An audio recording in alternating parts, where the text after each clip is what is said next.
गरुड़ पुराण के अनुसार क्या होता है मृत्यु के बाद। दोस्तों, मृत्यु जीवन का अटल सत्य है, यानी जिसका जन्म हुआ है उसकी मृत्यु सुनिश्चित है। पृथ्वी पर आए हर एक जीव को इस लोक को छोड़कर जाना पड़ता है।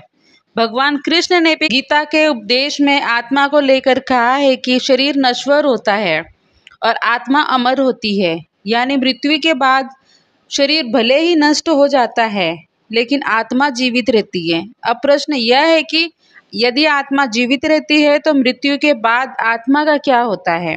इसका जवाब आपको हिंदू धर्म के महत्वपूर्ण और पवित्र ग्रंथ गरुड़ पुराण में मिलेगा।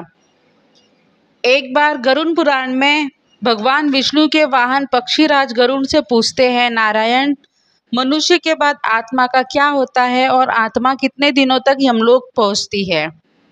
गरुड़ के सवाल के अनुसार जवाब देते हुए भगवान विष्णु कहते हैं, मृत्यु के बाद जीवात्मा को यमलोक तक जाने की यात्रा में पूरे 47 दिन लग जाते हैं। इन 47 दिनों के दौरान उसे कई तरह की यातनाओं का भी सामना करना पड़ता है। भगवान बताते हैं कि जब किसी की मृत्यु नज़दीक होती है तो सबसे पहले व्यक्ति की आवाज़ जाती है। इसके बाद मृत्यु से कुछ समय पहले ही व्यक्ति को दिव्य दृष्टि प्राप्त होती है, जिसमें मनुष्य सारे संसार को एक रूप में देखने लगता है और इस तरह से उसके शरीर की सभी इंद्रियां शिथिल हो जाती हैं।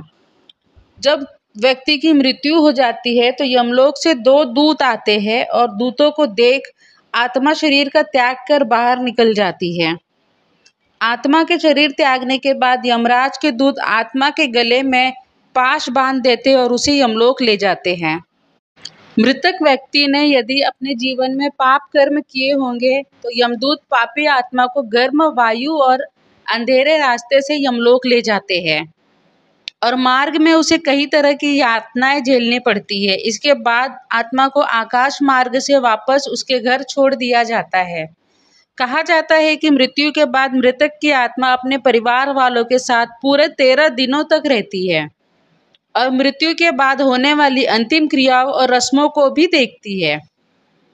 13 दिन बाद जब आत्मा का पिंडदान, 13वीं और ब्राह्मण भोज आदि किया जाता है तो इसके बाद यमराज के यमदूत आत्मा को फिर से लेने के लिए आते हैं। इसलिए हिंदू धर्म में किसी की मृत्यु के बाद 13वीं और 10 दिनों तक पिंडदान करना जरूरी माना गया है, क्योंकि इसे आत्मा को यमलोक तक की यात्रा करने के लिए शक्ति मिलती है। लेकिन इसके बाद भी यमलोक तक यात्रा आत्मा के लिए आसान नहीं होती है। जब 13 दिनों के बाद यमदूत आत्मा को यमलोक ले जाने के लिए आते हैं तो आत्मा को सबसे पहले वैतरणी नदी पार करनी पड़ती है। इस नदी को गंगा नदी का ही रौद्र रूप माना जाता है। यह नदी लाल रंग की होती है क्योंकि इसमें आग की लपटें निकलती रहती है। नदी पार करते हुए आत्मा को खतरनाक जीवों का दंश भी झेलना पड़ता है। इन नदी को पार करने में पूरे 47 दिनों का समय लग जाता है।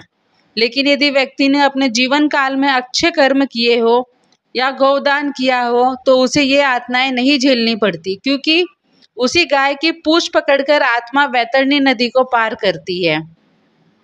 वैतरणी नदी को पार करने के बाद जब आत्मा यमलोक पहुंचती है तो यहाँ यमराज उसके कर्मों का लेखा जोखा करते हैं।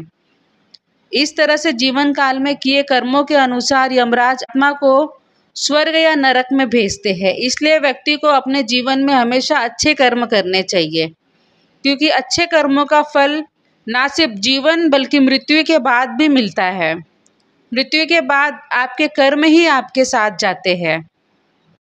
तो दोस्तों, ये थी आज की जानकारी। ये जानकारी जानकर आपको कैसी लगी प्लीज़ कमेंट करके ज़रूर बताइएगा और चैनल पर नए हो तो चैनल को सब्सक्राइब कर लीजिएगा। धन्यवाद।